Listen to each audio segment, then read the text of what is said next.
Marcos capítulo 8. Nós lemos do verso 27 até o verso 33. A palavra do Senhor diz assim: E Jesus foi com os seus discípulos para os povoados próximos a Cesareia de Filipe.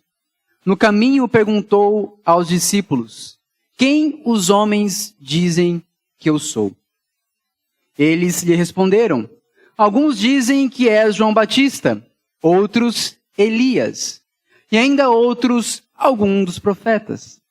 Então ele lhes perguntou: Mas vós, quem dizeis que eu sou? E Pedro lhe respondeu: Tu és o Cristo. E Jesus ordenou que a ninguém falassem a respeito dele. E começou a ensinar-lhes que era necessário que o Filho do Homem sofresse muitas coisas, fosse rejeitado pelos líderes religiosos, principais sacerdotes e escribas, fosse morto e depois de 3 dias ressuscitasse. E ele dizia isso abertamente. Mas Pedro, quando, chamando-o à parte, começou a repreendê-lo. Ele, porém, virando-se e olhando para os seus discípulos, repreendeu a Pedro, dizendo: Para trás de mim, Satanás, porque não pensa nas coisas de Deus, mas nas que são dos homens. Feche seus olhos mais uma vez, vamos orar ao Senhor. Senhor, nós te louvamos pela tua santa palavra.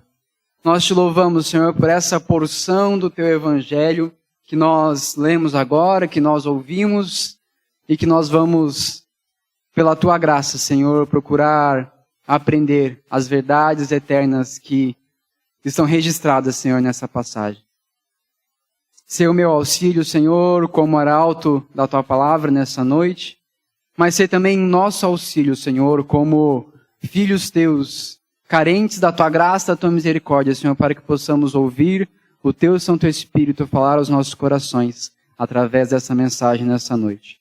Leva, Senhor, nossa mente, nossos corações cativos a ti, que possamos estar concentrados, Senhor, em ouvir o teu Santo Espírito nessa noite. É o que nós te pedimos, em nome de Jesus. Amém. Amém? Você pode se assentar?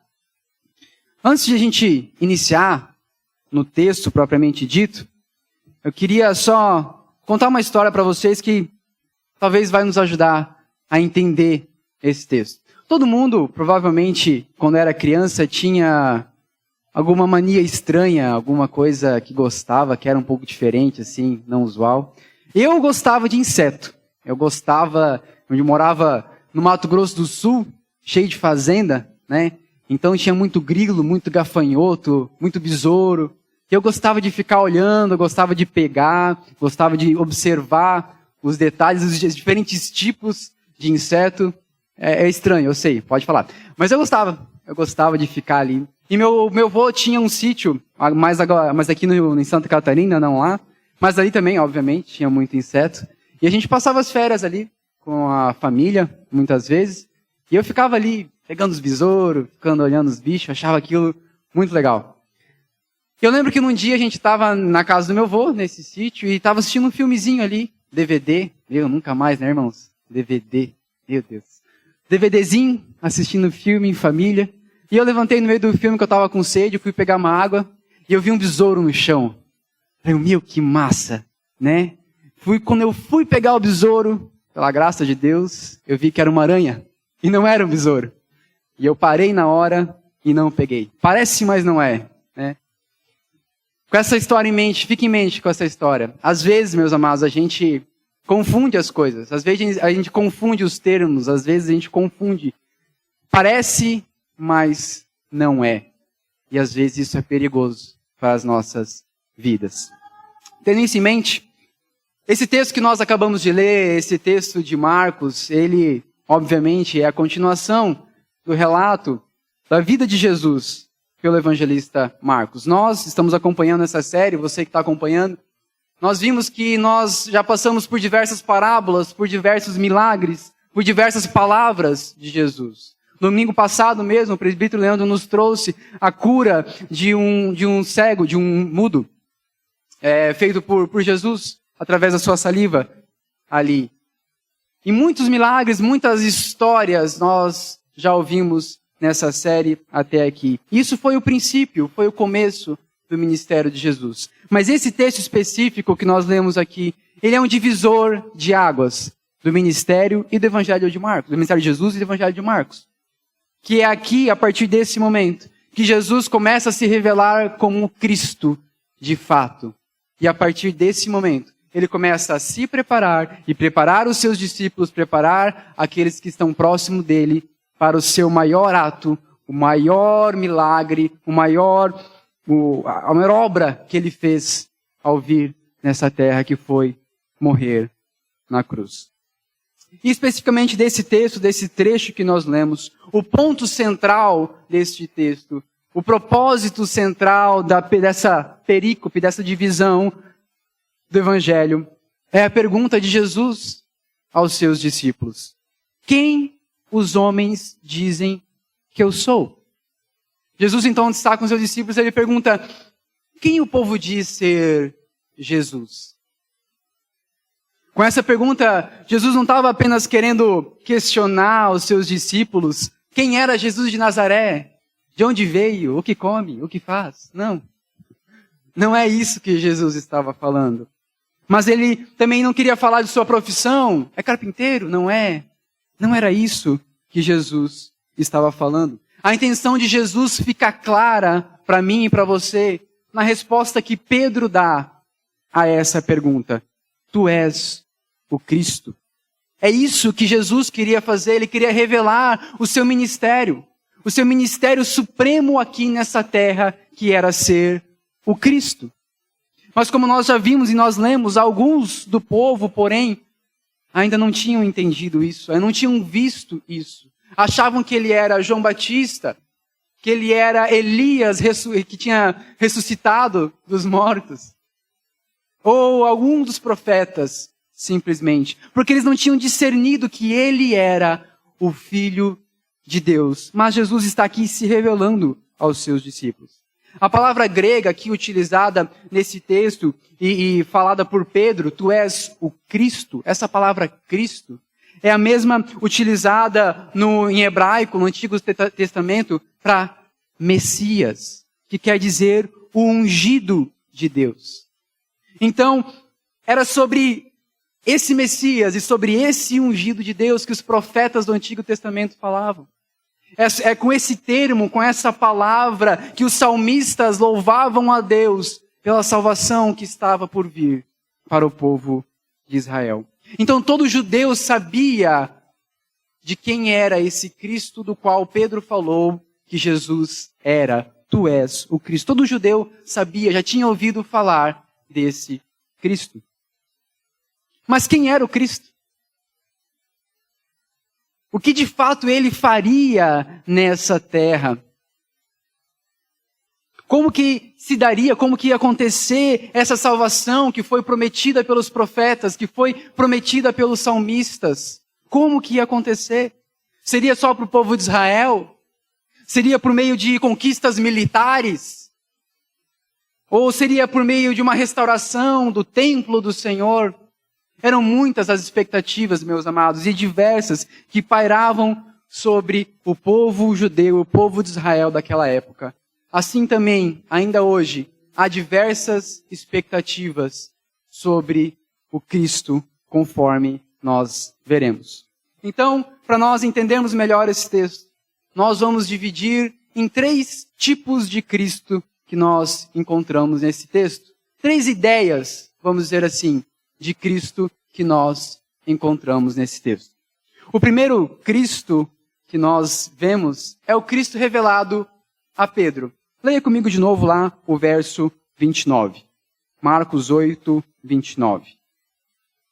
Eu esqueci de avisar, se você não é de casa, talvez não está acostumado, mantenha o texto marcado que nós vamos, de vez em quando, voltar para o texto. Marcos 8, 29. Então ele lhes perguntou, mas vós, quem dizeis que eu sou? E Pedro respondeu-lhe, tu és o Cristo. Pedro afirma então que Jesus era o Cristo. Até então os discípulos mais rotineiramente chamavam Jesus de rabi, de mestre, mas não de Cristo. E ao afirmar isso, Pedro estava então claramente dizendo, e sabia o que estava dizendo. Ele estava dizendo que Jesus era esse Cristo, esse Messias prometido desde os tempos antigos. Mesmo que a maioria dos líderes cristãos, os fariseus, os sacerdotes, os escribas, não reconheciam a Jesus como Messias, mesmo assim, indo contra essa opinião, Pedro falou para Jesus: tu és o Cristo. No relato dessa mesma história que nós temos lá no Evangelho de Mateus, capítulo 16, nós vemos que Pedro apenas não falou que Jesus era o Cristo, mas ele deu uma informação a mais que é importante para nós. Ele falou: tu és o Cristo, Filho do Deus vivo. Tu és o Cristo, Filho do Deus vivo. E lá também em Mateus nós podemos ver que Pedro falou isso não por conhecimento próprio, não porque estava há tempo caminhando com Jesus e tinha discernido isso através de um bom estudo do Antigo Testamento. Ele pôde falar isso porque Deus revelou a ele, porque Deus revelou ao seu coração. Só um parênteses aqui, meu amado, isso nos mostra que é Deus quem testifica a Jesus Cristo no meu e no seu coração. É Ele quem fala ao meu e ao seu coração de que Jesus é o Cristo, o Filho de Deus. Então a situação que nós temos aqui é o seguinte: Jesus pergunta para os seus discípulos quem eles dizem que Ele é. E o único que responde então é Pedro, e ele fala que Jesus é o Cristo, o Messias prometido desde os tempos antigos pelos profetas. Agora eu te pergunto, essa resposta de Pedro, essa afirmação de Pedro de que Jesus era o Cristo, o Filho do Deus vivo, faz dele um cristão? Fez dele um cristão? Isso fez dele mais fiel do que os demais discípulos? Melhor? Mais conhecedor? Ele tinha entendimento suficiente a respeito desse Cristo que ele estava falando para poder ter fé nesse Cristo que estava à sua frente? Eu te pergunto, é suficiente nós sabermos que Jesus é o Cristo? Termina por aí? É suficiente?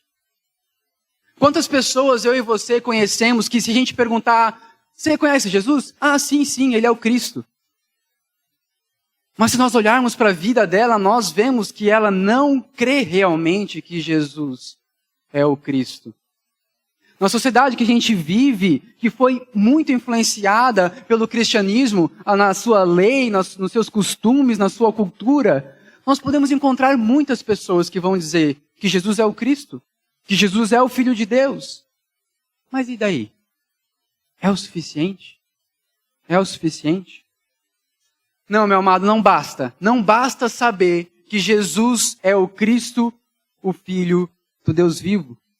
Não basta saber. Nós temos que saber o que isso significa para nós. Nós temos que entender o resultado e o tamanho da influência disso nas nossas vidas. Nós temos de entender qual foi, afinal, a obra desse Cristo. O que esse Cristo fez? O que Ele fez ao vir ao mundo? O que Ele fez para salvar o seu povo? O que Ele fez em obediência ao Pai? Porque se nós não entendermos isso, se eu e você não entendermos isso, Jesus, para mim, para você, vai ser mais um personagem qualquer, como é para muita gente. Jesus, o maior líder da história. Quem já não viu um livro com esse título? Jesus, o maior psicólogo da história. Jesus, uma mente iluminada. Tantos títulos, tantas possibilidades que não significam nada, porque não sabem quem é o Cristo. O que eu quero dizer com isso para vocês, meu amado, é que mesmo que Pedro tenha recebido de Deus a revelação de que Jesus era o Cristo, o Filho do Deus vivo, essa revelação ainda era incompleta. Era uma revelação correta e ele foi bem-aventurado e abençoado em receber essa revelação, mas era incompleta, não era o suficiente. Porque a Pedro tinha sido revelado que Jesus era o Cristo. Mas o que significava Cristo para Pedro não era o que significa Cristo para Deus, o que significava Cristo para Jesus. Vou falar de novo. Deus tinha revelado para Pedro que Jesus era o Cristo. Mas o que significava Cristo para Pedro não era o que significa Cristo para Jesus e para Deus. Entenderam? Ele sabia, Jesus era o Cristo. Mas o Cristo que ele acreditava que seria, era outro. Portanto, meus amados, o fato de Pedro ter falado que Jesus era o Cristo não fez dele um cristão. O fato de Pedro ter falado que Jesus era o Filho de Deus não quer dizer que ele tinha a fé adequada em Jesus. Não quer dizer que ele esperava que Cristo fosse quem Cristo foi. E nós, então, nesse primeiro ponto, podemos ver que sim, Jesus é o Cristo, o Filho do Deus vivo, mas que tem algo a mais. Nós podemos ver essa confusão de Pedro no segundo ponto, o segundo Cristo que nós vamos ver aqui hoje, que é o Cristo de Pedro. Quem era, então, o Cristo esperado por Pedro? Vamos ler de novo lá nosso texto, Marcos 8, do verso 31 até o verso 33.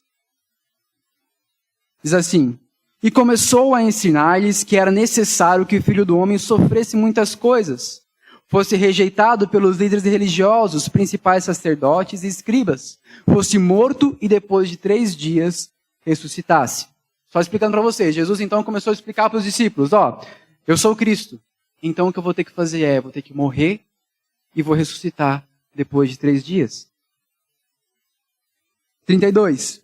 E dizia isso abertamente, mas Pedro, chamando em particular, começou a repreendê-lo. Pedro então, quando ouviu Jesus falando isso, chamou ele de lado e falou, para aí, não é bem assim? Verso 33, ele, porém, virando-se e olhando para os seus discípulos, repreendeu Pedro, dizendo, para trás de mim, Satanás, porque não pensa nas coisas de Deus, mas na que são dos homens. Então, logo depois de Deus ter revelado a Pedro de que Jesus era o Cristo, de que Jesus era o Filho de Deus, Jesus então começa a explicar aos seus discípulos o que isso significa. O que significava então isso? Em primeiro lugar, isso reafirma o que a gente já falou antes. Jesus sabia que os seus discípulos precisavam saber o que era o Cristo. Não bastava para os seus discípulos saber que ele, Jesus, era o Cristo. Eles precisavam entender o que isso significava. E Jesus, como bom mestre, como bom pastor, começa a explicar para os seus discípulos o que ele veio fazer aqui nessa terra. Ele revela então que o Cristo deveria ser rejeitado pelas autoridades, pelos sacerdotes, escribas, que ele deveria morrer e sofrer na mão dos homens, e que ele ressuscitaria no 3º dia. Ao ouvir isso, então, a expectativa de Pedro sobre quem ele esperava ser o Cristo é confrontada. Lembra que eu falei? O Cristo que Pedro esperava não era o Cristo que Jesus seria. E nesse momento essa expectativa de Pedro é confrontada. Não, peraí. Você é o Cristo, mas esse aí que você está falando não é o que Cristo vai fazer na terra. Não é o que eu espero que Cristo faça. Pedro então tem a audácia e a coragem de chamar Jesus para o canto e repreender Jesus. E falar, não, peraí, não é isso que você vai fazer. Peraí, me explica aí, não está certo o que você está falando. Alguma coisa está errado. Porque a sua expectativa foi confrontada. Pedro então, ele é usado por indução de Satanás. Olha só, meus amados. Ele tornou-se pedra de tropeço no caminho de Jesus. Ele tentou desviar Jesus do seu caminho da cruz.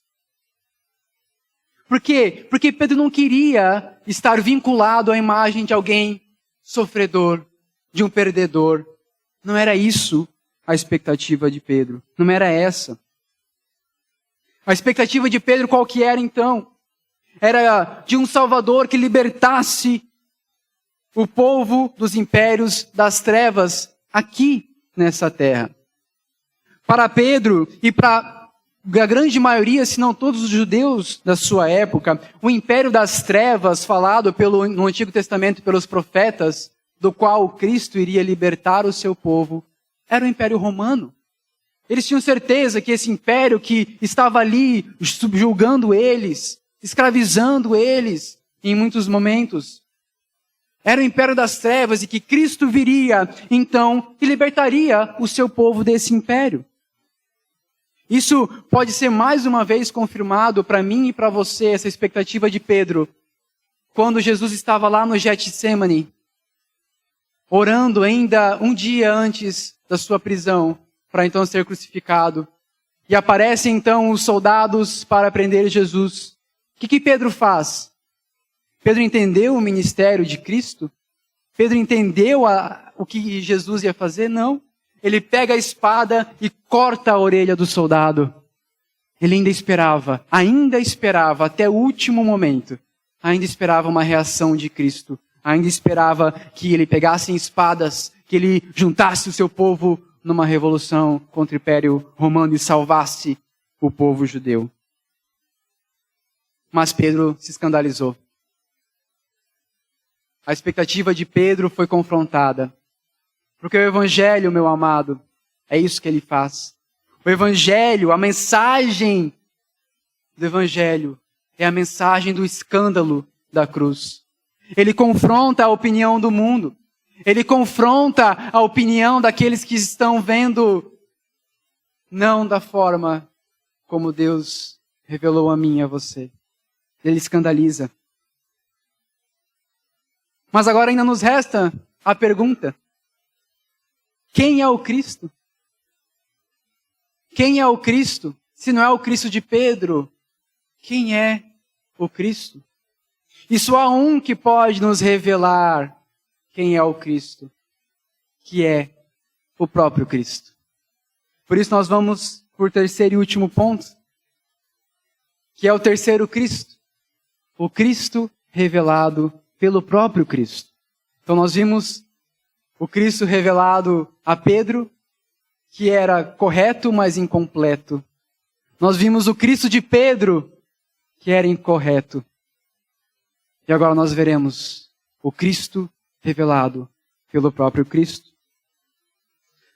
Mais uma vez, nesse mesmo relato, lá no Evangelho de Mateus, quando é revelado a Pedro de que Jesus era o Cristo, o Filho do Deus vivo, Jesus fala o seguinte: Simão Bar-Jonas, tu és bem-aventurado, porque não foi carne nem sangue que te revelaram isso, mas o meu Pai que está no céu. E digo-te ainda que tu és Pedro, e sobre esta pedra edificarei a minha igreja, e as portas do inferno não prevalecerão contra ela. Nessa fala aqui, alguns, ao lerem ela, eles pensam que a igreja foi edificada sobre Pedro. Eles acham que essa pedra fundamental da igreja é Pedro. É por isso que a igreja católica afirma, por exemplo, que Pedro é o primeiro papa da igreja. E ele, para os católicos, Pedro, teria a chave da igreja em suas mãos. Mas não é isso que o texto está dizendo. Primeiro, porque, como nós acabamos de ver, o Pedro com o qual Jesus estava falando não tinha nem entendido quem era o Cristo. Como que a igreja de Cristo ia ser construída sobre um Pedro que nem tinha entendido quem era o Cristo? E em segundo lugar, essa é uma das maiores heresias que alguém pode falar. Porque só há um fundamento da nossa salvação. Só há um em que todos são salvos. Só há um pastor e redentor das suas ovelhas. Só há um pastor que as suas ovelhas reconhecem a sua voz quando ele as chama. Só há uma pedra que os construtores rejeitaram, sobre a qual foi construída o edifício da igreja. Igreja esta que também é chamada corpo de Cristo. Cristo, meus amados, é essa pedra angular. Cristo é essa rocha sobre a qual foi edificada a igreja.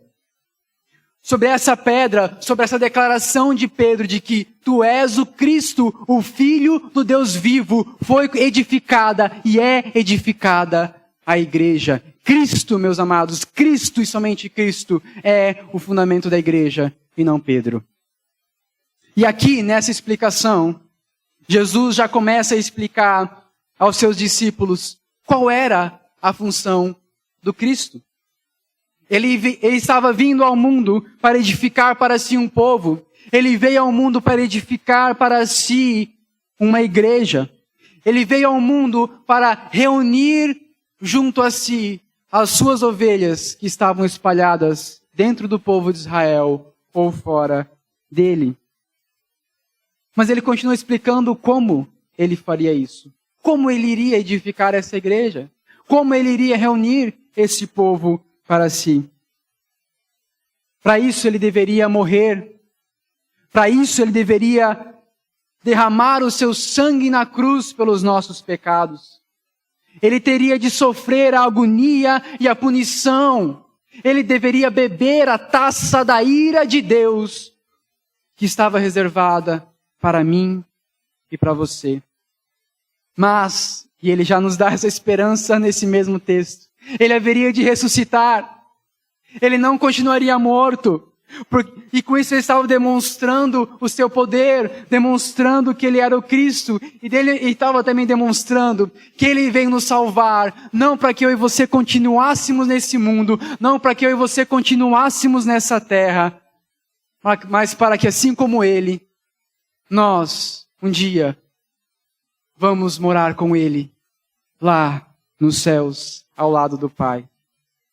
Cristo, então, meus amados, ao falar essas coisas, Cristo, ao falar que ele haveria de morrer, que ele haveria de sofrer, que ele haveria de ser rejeitado, ele estava confirmando o que tinha sido predito a respeito dele pelos profetas. E o que era isso? De que antes dele ser o libertador, ele teria de ser o servo sofredor. Cristo teria que ser primeiro servo sofredor para poder ser o libertador. E para nós confirmarmos isso, eu vou pedir para você abrir lá no livro de Isaías, um texto conhecido. Isaías, capítulo 53.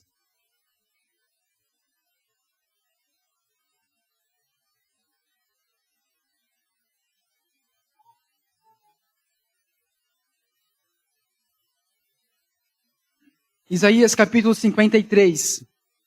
Isaías é um dos profetas messiânicos.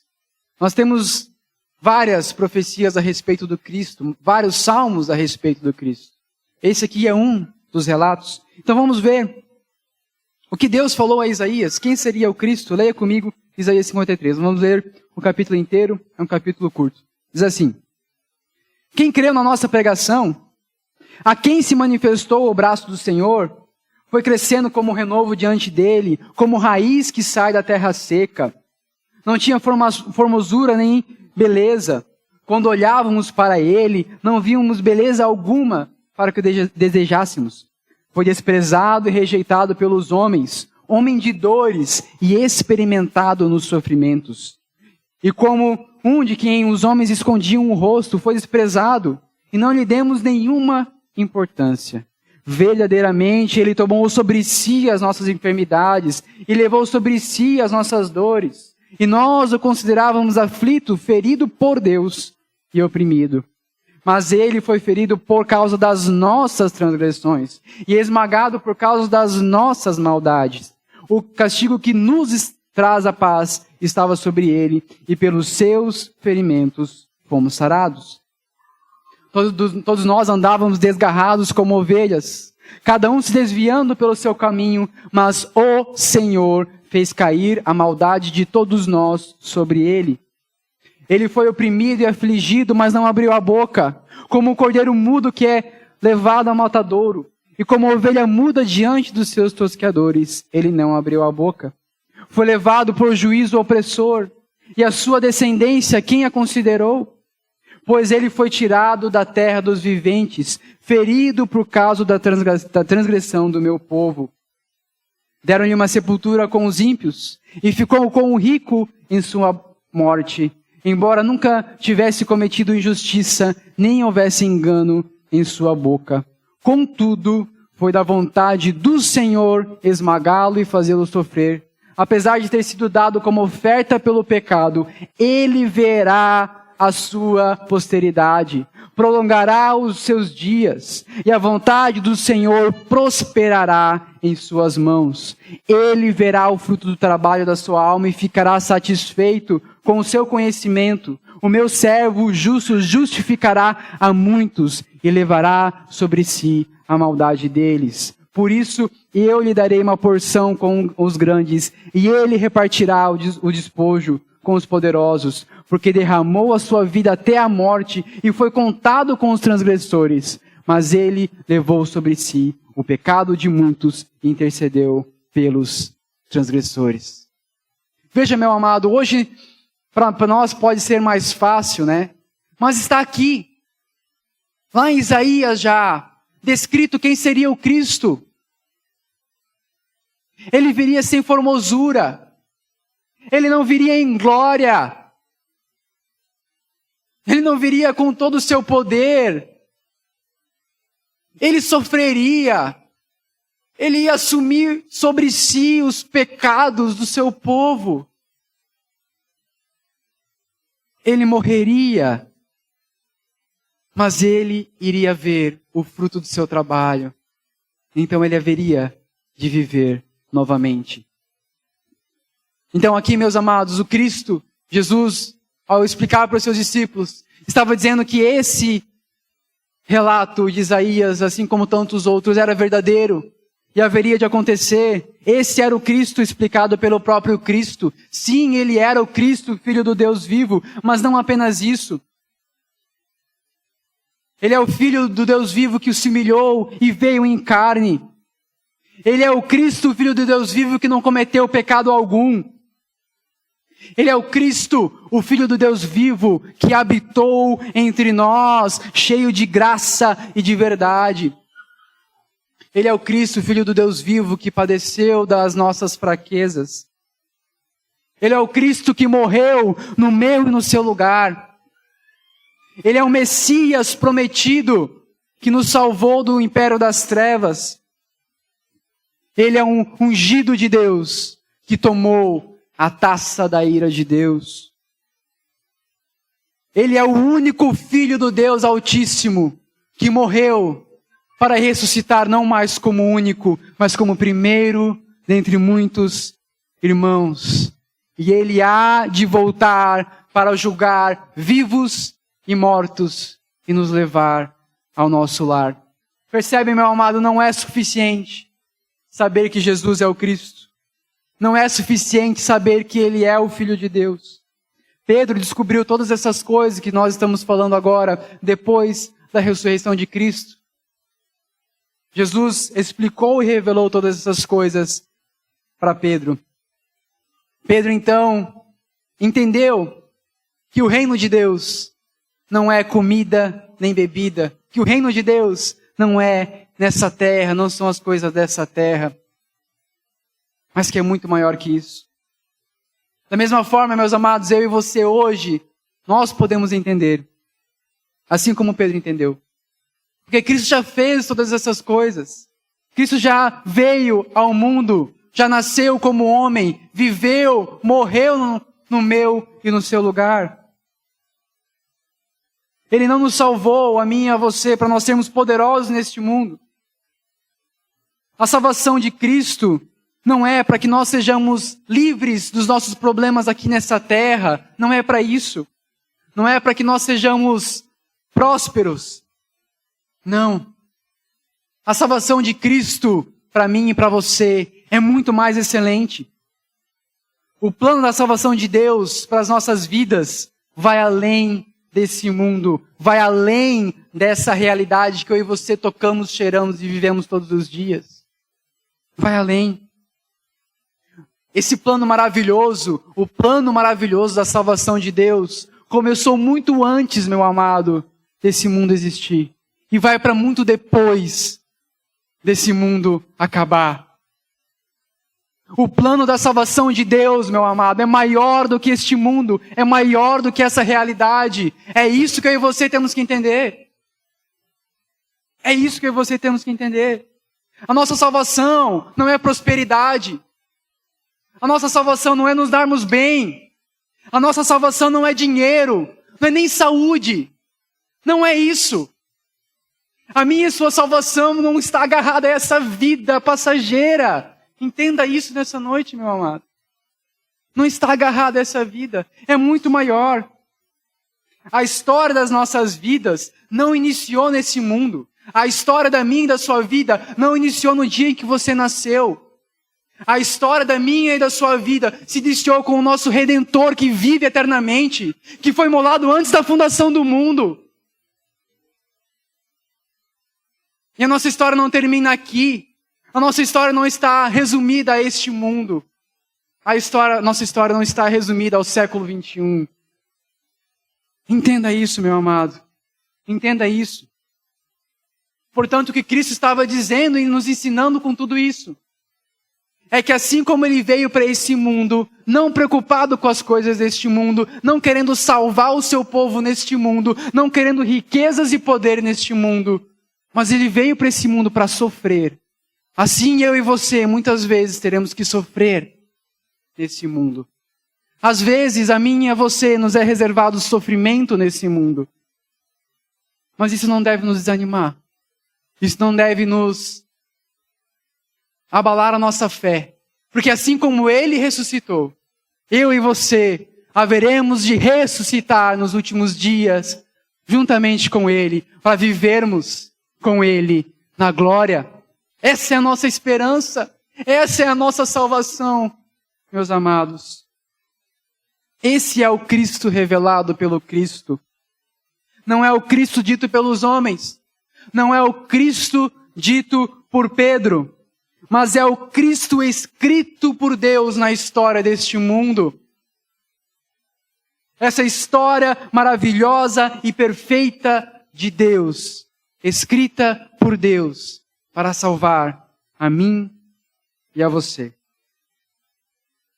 Portanto, meus amados, assim como sempre existiu no tempo e no povo desse texto que nós lemos, sempre existiu expectativas de quem era o Cristo. Assim, ainda hoje, existem expectativas e opiniões sobre quem é o Cristo. Um grande homem, um filósofo, um mágico, um curandeiro, ou para alguns, um caixa eletrônico de bênçãos, só ir sacando. Ou para outros, um amuleto para dar sorte, para se dar bem na vida. Ou ainda uma palavra mágica, né? É só falar o nome de Jesus que tudo acontece. Um mantra, ficar repetindo para dar certo. Existem muitas opiniões sobre quem é Jesus. Mas no final das contas, meus amados, as muitas opiniões não importam. Nem mesmo a minha e a sua opinião importa. O que importa é o Cristo da Bíblia. É o Cristo revelado nas Escrituras e testificado no meu e no seu coração pela fé, por vontade do Pai e no poder do Espírito Santo. É isso que importa. É isso que importa. Eu e você, nós precisamos entender, meus amados, que o cristianismo, que o Evangelho de Deus é muito mais do que um conjunto de doutrinas. É muito mais do que alguns tópicos que resumem aquilo que nós cremos. O Evangelho é uma pessoa. O cristianismo é uma pessoa. Cristo é o centro, é o eixo, é o alvo e a fonte de toda a vida cristã. É Cristo. se nós não estamos adorando essa pessoa de Cristo, a pessoa de Cristo revelada pelo Evangelho, essa pessoa de Cristo da qual nós falamos aqui nessa noite, se você não está adorando esse Cristo, se eu e você não estamos adorando esse Cristo, nós estamos adorando um Cristo criado na minha e na sua mente. Nós estamos adorando outro Cristo. E eu vou te dizer, meu amado, esse Cristo que eu e você criamos não salva ninguém. Essa é a urgência dessa palavra. Essa é a urgência de nós entendermos não apenas quem foi Jesus, mas quem é o Cristo. Por isso eu te pergunto mais uma vez, nessa noite, quem você diz ser o Cristo? Quem você diz ser o Cristo? Quem é Cristo para você, meu irmão? Quem é Cristo para você? Ele é apenas, e aqui apenas entre aspas, o Filho do Deus vivo? O que Cristo significa para você? O que Cristo significa para você? O que Ele influencia ou altera no seu modo de pensar, no seu modo de falar, no seu modo de viver? Em qual proporção Cristo afeta a sua vida? Num dia da semana, talvez? Quem é o Cristo para você? Quem é o Cristo para você? Cristo para mim e para você, meus amados, deve ser a fonte de toda a nossa esperança. Deve ser o motivo do nosso viver. Deve ser a nossa inspiração de vida e de obediência a Deus. Cristo deve ser aquele que guia e que escreve a minha e a sua história. É isso que Ele deve ser para mim e para você. Por quê? Porque Ele é o único que é o Cristo verdadeiro. Ele é o único que veio, o Filho de Deus que veio a este mundo. Nasceu, viveu e morreu no meu e no seu lugar. É só Ele, meu amado. Só Ele. Não há nenhum outro Cristo. Só Ele é o Cristo. Mas como nós fazemos isso? Como nós vivemos dessa forma? Em primeiro lugar, nos lembrando do que Ele nos disse, de que no mundo teríamos aflições. No mundo passaríamos por dificuldades. No mundo teríamos sofrimento. Mas que era para termos bom ânimo e confiarmos nele. Em segundo lugar, confiando na sua graça, de que é Ele que se revela a nós, assim como Ele se revelou a Pedro. De que mesmo que nós tenhamos altos e baixos na nossa fé, nós temos, meu amado, nós temos, todos temos. Não se ache diminuído por você ter altos e baixos na fé, todos temos. Somos seres humanos carentes da graça de Deus. Eu tenho, todo mundo que sobe aqui em cima tem. E quem não tem mais problema ainda, porque é orgulhoso. Quem não diz que não tem. Tem mais problema ainda porque é orgulhoso. Então confie no Senhor, que assim como Ele fez com Pedro, Ele é fiel para te sustentar, assim como Ele tem nos sustentado até aqui. E por fim, meu amado, busque pensar nas coisas de Deus e não nas coisas dos homens. E não nas coisas dos homens. E para isso eu quero lhe propor um exercício mental, uma mudança de mente e uma mudança de coração. Em cada atitude, em cada situação que você passar nessa vida, busque sempre lembrar de uma coisa. A sua vida faz parte de uma história maior do que a sua história. A sua vida faz parte de uma história maior do que a sua história. Porque isso te ajudará a passar por tempos difíceis. Isso te ajudará a passar por doença, por desentendimento, por dificuldades no trabalho, no casamento, seja o que for.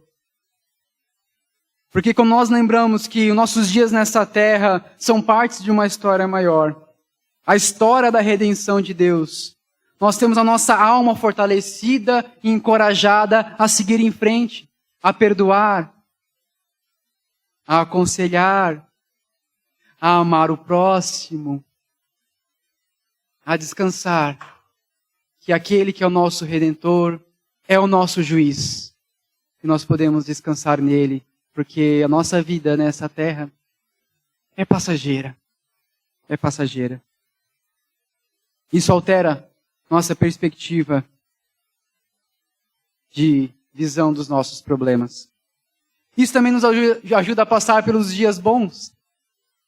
Nos ajuda nos nossos dias de festa. Nos ajuda nos nossos dias de alegria, de conquista.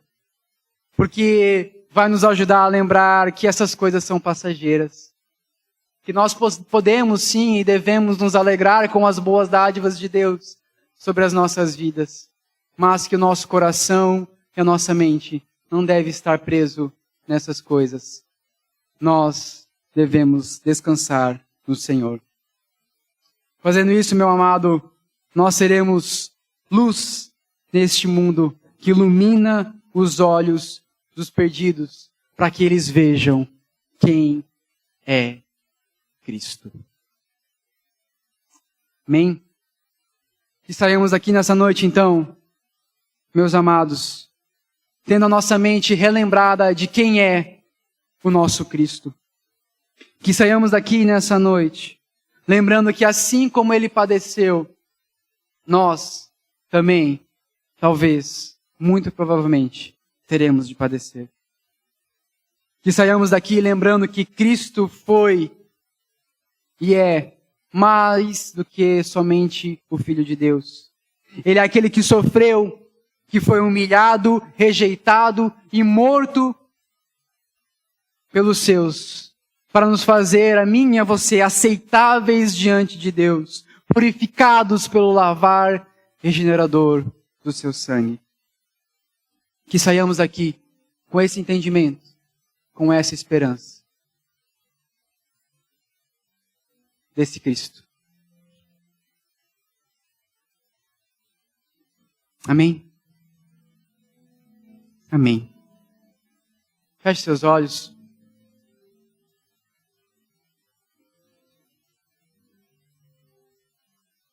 Santo e amado Deus, nós te louvamos.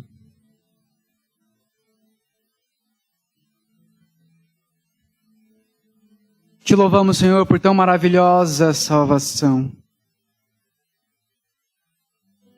Te louvamos, Senhor, pela tua graça, pela tua misericórdia. Te louvamos, Senhor, porque tu formaste para si um povo. Tu formaste para si, Senhor, uma igreja.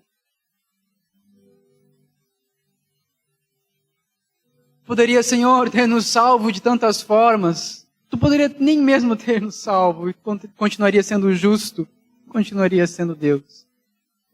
E poderia ter nos salvo de tantas formas, Senhor. Mas não cessando em sua graça e sua misericórdia, tu nos salvou. Por meio do lavar regenerador do sangue de Cristo.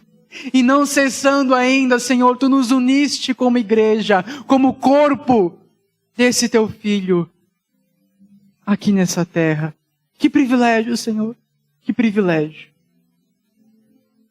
Ensina-nos, Senhor, a vivermos sabendo quem é o Cristo. Ensina-nos, Senhor, a vivermos tendo em mente, Senhor, e nos recordando de que a nossa história, a história das nossas vidas escrita por Cristo, vai muito além desses dias nessa terra. Que esses dias são passageiros. Que esses dias são como neblina. Que esses dias são como pó que se dissipa. Ajude-nos, Senhor, a vivermos. Lembra-nos, Espírito Santo, aos nossas mentes e corações isso todos os dias. Esse é o nosso pedido, Senhor, esse é o nosso clamor. Eu oro no amor do Pai, na misericórdia de Cristo, o Filho do Deus vivo, na comunhão do Espírito Santo de Deus. Amém.